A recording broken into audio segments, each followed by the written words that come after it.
Hello friends, இன்றைக்கி நாம் அரிசி உப்புமா பண்ணலாம்.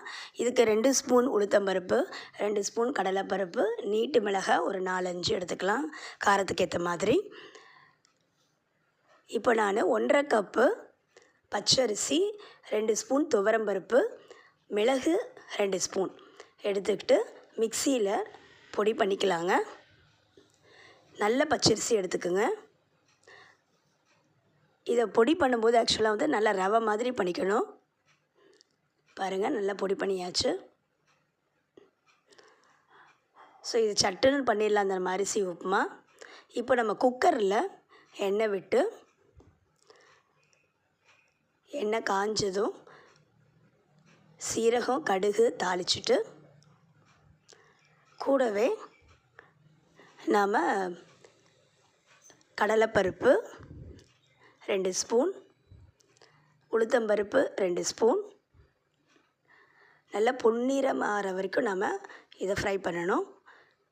மிளகாய் வத்தலை நல்லா கிள்ளி போட்டுக்கலாம்.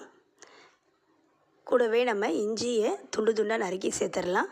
கருவேப்பிலை, பச்சை கருவேப்பிலை. ஸோ நல்லா வாசமாக இருக்கும். இதுக்கு வெங்காயமே சேர்க்க வேணாம், ரொம்ப நல்லா இருக்குங்க. கோவிலில் பண்ணுற இந்த அரிசி உப்புமா பிரசாதம் இப்படி தாங்க இருக்கும், சூப்பராக இருக்கும். கூடவே நம்ம பெருங்காய பொடியை சேர்த்துடலாம். இப்போது நான் 1½ கப்பு அரிசி வச்சுருந்தேன். இதுக்கு நான் வந்து 4 டம்ளர் தண்ணி, அதாவது 4 கப்பு தண்ணி எடுத்திருக்கேன்.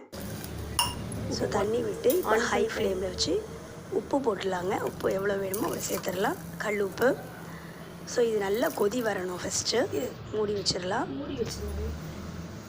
இது நல்லா கொதி வந்ததுக்கு அப்புறமா தான் பாருங்கள் எப்படி கொதிக்குது பாருங்கள், தலை.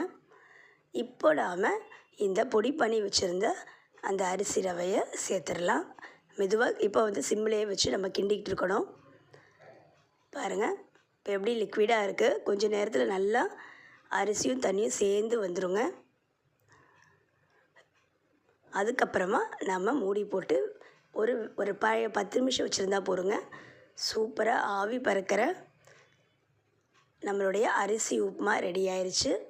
நல்லா குக் ஆயிடுச்சு பாருங்கள், வாசமாக இருக்கும். இதுக்கு நம்ம பொட்டுக்கடலை சட்னி சைட் டிஷ்ஷாக வச்சு சாப்பிட்லாம், இல்லை தக்காளி குழம்பு கூட ரொம்ப நல்லாயிருக்கும். இது ரொம்ப ஈஸியானது அரிசி உப்புமா. இதை நீங்களும் ட்ரை பண்ணுங்கள். உங்களோட கமெண்ட் பாக்ஸில் சேர்த்துருங்க. பாருங்கள், சூப்பராக தலன்னு சூப்பரான அரிசி உப்புமா ரெடி.